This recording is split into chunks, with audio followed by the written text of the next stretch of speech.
नमस्कार साथियों, आज हम सूरदास के दूसरे पद से शुरुआत करेंगे। कल के वीडियो में हमने बताया था कि 2021 बोर्ड परीक्षा नज़दीक आती जा रही है। विद्यालयों में पढ़ाई सुचारू रूप से नहीं हो पाई है, इसलिए सभी परीक्षार्थी जो 2021 कक्षा 10 बोर्ड परीक्षा देंगे, हिंदी विषय की तैयारी वो किस तरह करें बता रहे हैं। उसके लिए हम आज दूसरा पद पढ़ेंगे। मधुकर श्याम हमारे चोर, मन हर लियो तनक चितवनी में, चपल नयन की कोर, पकड़े होते हृदय उर अंतर, प्रेम प्रीति के जोर, गए छड़ाई तोरी सब बंधन, दे गई हसनी अकोर, चौकी परी जागत निस्बीती, दूध मिलो एक भोर, सूरदास प्रभु सरबस लूटो, नागर नवल किशोर। प्रस्तुत पद सूरदास के भ्रमर गीत से संकलित है। प्रस्तुत पद की भूमिका में चलते हैं तो हम देखते हैं कि ये तब का है जब श्री कृष्ण गोपियों को छोड़ करके मथुरा चले जाते हैं। मथुरा उनके वियोग में व्याकुल हैं। जब श्री कृष्ण को ये बात पता चलती है तो वो गोपियों को समझाने के लिए अपने परम मित्र ब्रह्मज्ञानी उद्धव को भेजते हैं। उद्धव को अपने ज्ञान पर बहुत अधिक गर्व था, घमंड था, और उसके ज्ञान गर्व को चूर करने के लिए ही श्री कृष्ण उसको वहाँ भेजते हैं। गोपियाँ उनसे तर्क वितर्क करती हैं। उसी तर्क वितर्क के फलस्वरूप इस पद को लिखा गया है। सूरदास अपनी ब्रज भाषा की बहुत ही मनोहारी और मर्मस्पर्शी वाणी में गोपियों की वाक विदग्धता, वाकपटुता का वर्णन करते हुए कहते हैं कि हे उद्धव, यहाँ मधुकर से तात्पर्य है भ्रमर।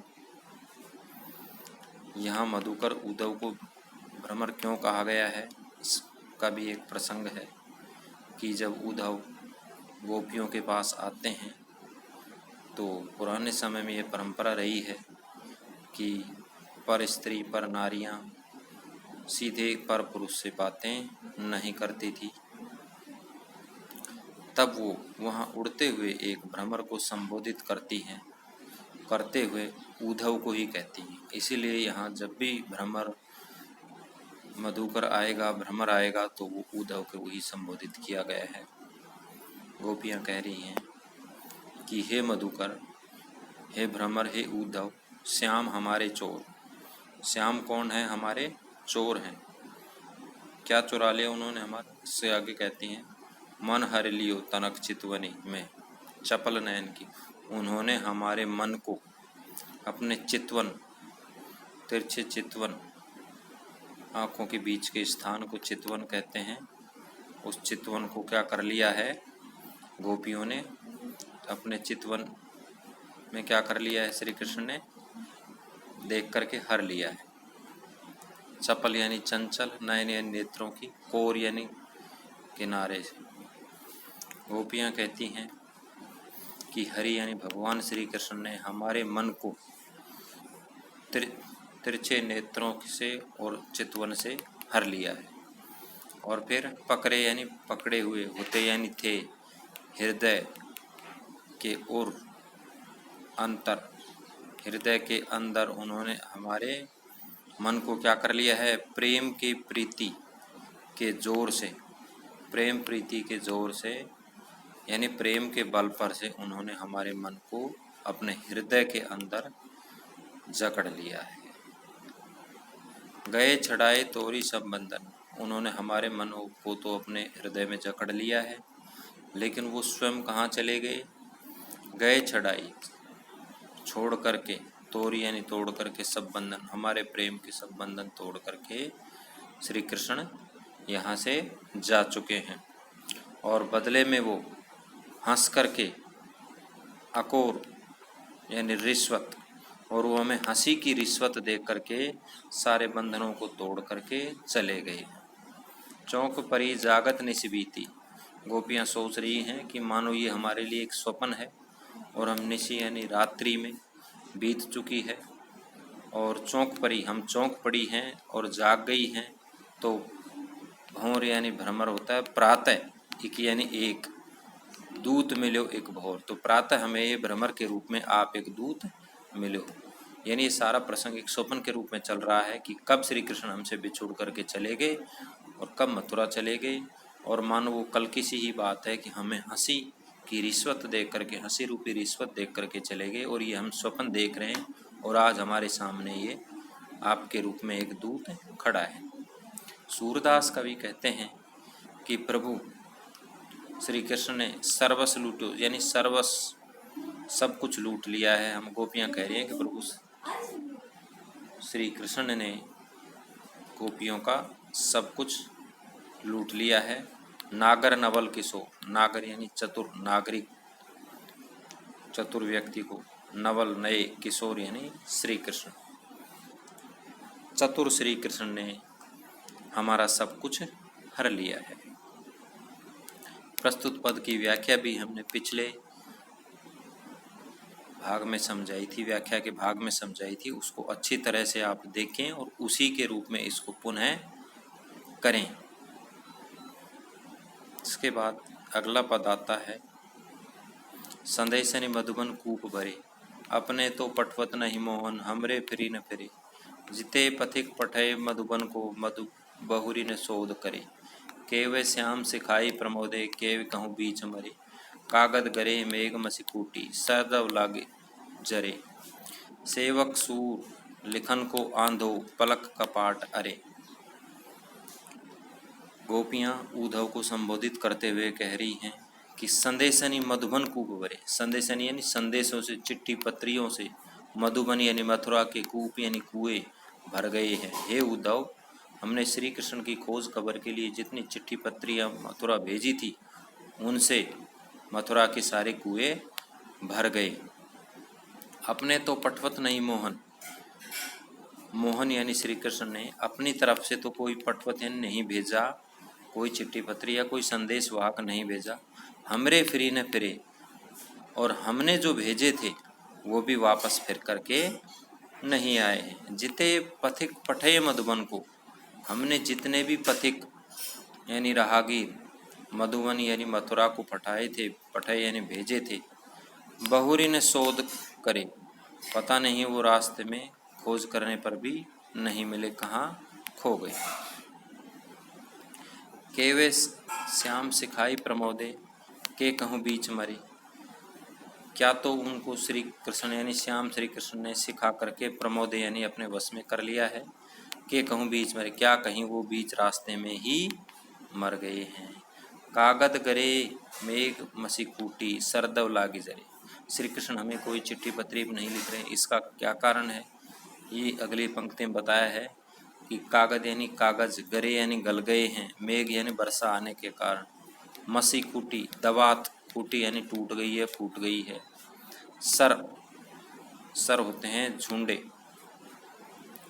पुराने समय में जिनसे कलम बनाई जाती है, दव यानी दावानल, अग्नि लागी लगने से जर गए, यानी वो हमें चिट्ठी पत्री नहीं लिख रही। इसका क्या कारण है कि बरसात, मेघ गरजने से, बादल बरसने से एक तो कागज गल गए, दूसरी मसी दवात फूट गई, तीसरी जो लिखने की कलम बनती है जिनसे सरकंडों से, उनमें आग लगने से वो जल गए। सूरदास कवि कहते हैं कि सेवक सूर, कि सूरदास कहते हैं कि मैं जो श्री कृष्ण का परम सेवक हूँ सूरदास, लिखन को आंधो, मैं भी नहीं लिख सकता कोई चिट्ठी पत्री क्योंकि मैं स्वयं भी अंधा हूँ।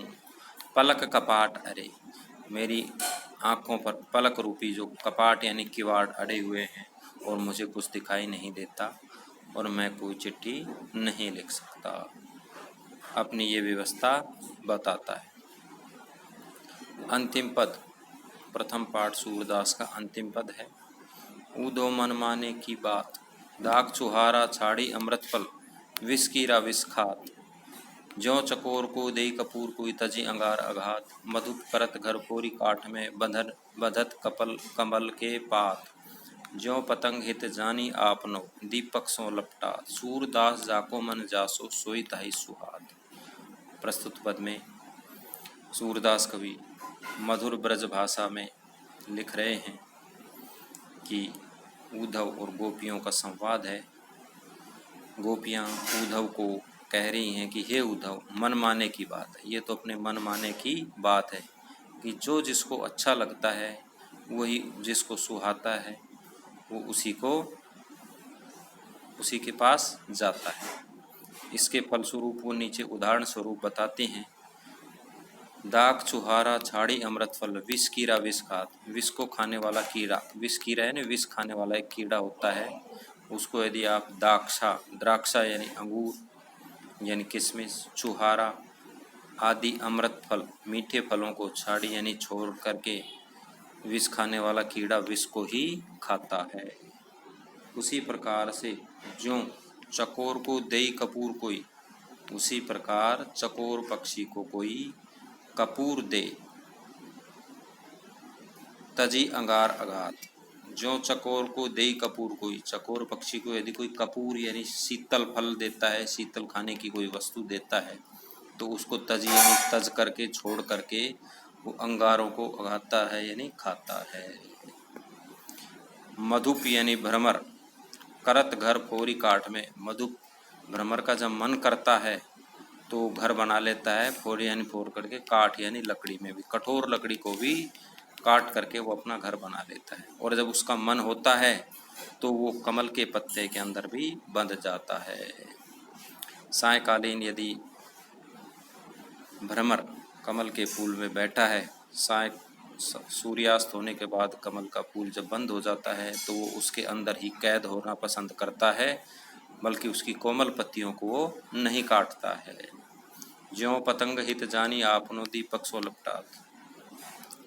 बरसात के समय में होने वाले जो पतंगे कीट उड़ते हैं वाले होते हैं, वो जिस प्रकार से हित जानी आपनो, अपना हित जान करके दीपक यानी दिए की लौ से लिपट जाते हैं और उसमें जल करके अपने प्राण दे देते हैं।